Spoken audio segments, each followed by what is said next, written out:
Good morning mga Lods. Welcome back to Super Andre TV, no. So ayan mga Lods, mag-a-update tayo ngayon ng ating setting for national born, no, na binibreed natin ngayon dito sa farm. So maraming nag-i-inquire sa atin mga Lods about dun sa pahulugan system. Ipapakita ko sa inyo ngayon mga Lods kung ano yung mga magiging available na mga national stocks natin for 2025, no. So tara, samahan nyo ako mga Lods.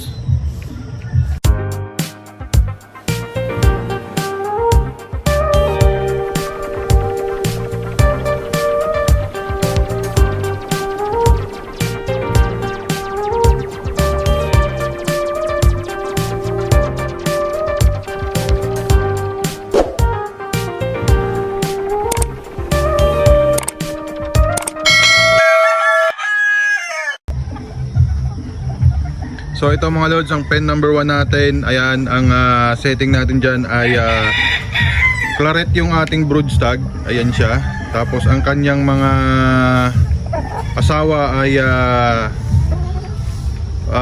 robol claret. Ayan, so mga robol claret yan, mga kasama niya, tatlo yan mga Lods. Then dito naman sa kabila, ayan, claret din yung mga inahin.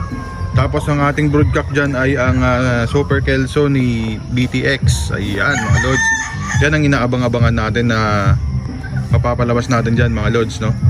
Then dito naman ating Super Andy Gray sa pen number 3. Paul Spark Gray po yung ating broodcock dyan. At ang ating mga pullet at hen na ginamit ay mga Super Andre Grays. Ayan. Then dito sa pen number 4 naman mga Lods, no? Ito, gustong gusto ko yung broodstag ko dito. Napakagandang stasyon niya, no? Ganda ng katawan, ganda ng sukat. Ang broodstag natin dyan mga Lods ay robol claret. Tapos ang kanyang asawa ay mga hen na robols, no? So ayan, ang mapapalabas natin dito at least 3/4 na robols na 1/4 clarets na lang. Then of course ang ating Black Kelso, no, dito sa pen number 5. Ayan. So Foster Kelso yung ating broodstag. At ang mga inahin natin mga Lods ay Argo Blacks yan, no, ni Art Gopilan ng Nueva Ecija. So ayan, pararamihin natin yan kasi maganda talaga ang record ng mga yan mga Lods.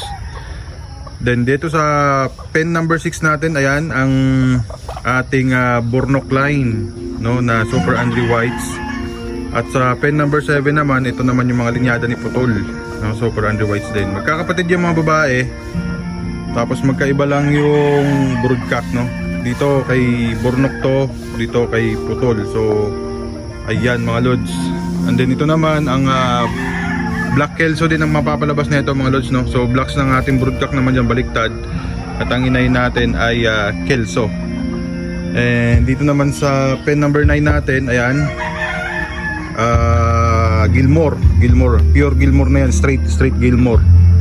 Then dito sa 7, 8, 9, pen number 10 natin, ayan, yan ay 5K sweater naman, no. Tapos ang kanyang pares ay mga robols hatch din naman, yellow-legged Dutch. Yellow-legged Dutch robols yung mga babae. Tapos 5K sweater ni Rugby yung kanyang, ang ating broodcock, no. So dito naman yan yung mga roundheads natin, no, Gatigilliam roundheads yan. Yan. Then dito yellow-legged Dutch, ayan, pasid call yung mga yan mga Lods, no. Then doon naman sa dulo roundheads din, no. Ayan. Ito naman yung ating Boston. Ayan. Boston roundhead naman yan mga Lods. Yun. So yan ang ating settings ngayon mga Lods, no. Pwede na tayo mag-collect ng ano dyan, ng order for pahulugan system natin. So sa mga interesado sa pahulugan system natin mga Lods, mag-PM lang kayo sa aking Facebook page, no. Ayan, ikot-ikot muna tayo dito sa ating farm. Lalayo-layo tayo at may nagbibideo dito sa dulo. Baka tayo ay ma-copyright, mahirap na. Ito mga Lods, oh, puno size lang to, 1650 na claret. Ayan. So mga may gusto dyan, pwede nating i-ano yan, pwede nating i-out yan. Madaming naghahanap ng 310 sa akin mga lods, no? Mga class B kasi yon, yung mga undersize. Pwede naman mga lods, titingin-tingin ako dito kung meron pa akong marirelease na ito, mga nakahanda namin pang tukak lang sa kulis. Ito mga lods, oh, yellow leggy dots natin. Ayan. Pwede rin to kung kursunada niyan mga lods, no? Pakagandang manok niyan. Then of course ang aking winner na hiraw, ayun, inahanda namin yan. Pero kung may gustong kumuha, pwede yan for sharing. Ito yung hiraw na nanalo sa Sabong Idols. Yan. Then ito naman, pumpkin. Gandang pumpkin na ito mga lods. So i-chas na siya, oh. Nakaraan kasi logo ng pangit siya tingnan. Ngayon okay na balayibo niya, sariwa na. Ito pwede ko to i-release mga lods sa 4 quadro. I-breed ko sana, kaya lang wala na ako mapaglagyan, puno yung aking breeding pen. Kaya yung mga asawa nyo nandito lang din, naka-cord na dito yung mga inahin. Ayun, oh, ayun ang isang kasama niyang pumpkin din. So may tatlo akong ano dyan, may tatlo akong inahin dyan na pumpkin mga lods. Ayan, kasi pwede yan ipares doon, no, sa brood cup na pumpkin kung gusto nyo mag-breed ng pumpkin mga lods. Ayan, Diniquenca line yan, yan yung mga linyada ko dati sa Batangas. Sayang nga eh, wala na ako mapaglagyang breeding pen. Ito pumpkin din to. Ayan, tapos meron pa dun isa sa dulo, no. Sa may kursunada niyan, pwede kong i-PM nyo lang ako, baka pwede natin pag-usapan yan sa murang halaga lang sa mga nagsisimula, no. Ayan. So sa ngayon, ubos na yung mga stags namin mga lods. Puro leftover na lang ang mga nandito ngayon. Wala na kaming i-release talaga. Pasensya na sa ibang mga nag-i-inquire. So siguro doon naman na tayo sa 2025 natin na mapapalabas, no, sa national and local. Ayan. May mga puti pa ditong naiwan mga lods, pero mga palugon pa, tapos pa lang ang lugon nitong mga to. Tsaka mga ano na, mga regular station na lang talaga, mga tira-tira ba. Pero pwede nyo pang gamitin yan for 2 weeks lang. Kung mga pang 2 weeks lang, marami pa dito mga lods. Yan, mga class B nga lang talaga yan, mga class B, no. Pwede yan sa 310 kung kursunada nyo. Ito winner natin yan sa Agbi. Yan, yung isa sa mga whites natin, yun. Yan, meron pa yan dyan, no? Dito naman yung mga winner namin sa Agbi na medyo mga baldado na. Pero pwede pang sumampay yung mga yun, eh. Ayan, isa sa mga whites din na pwede nating i-out, no?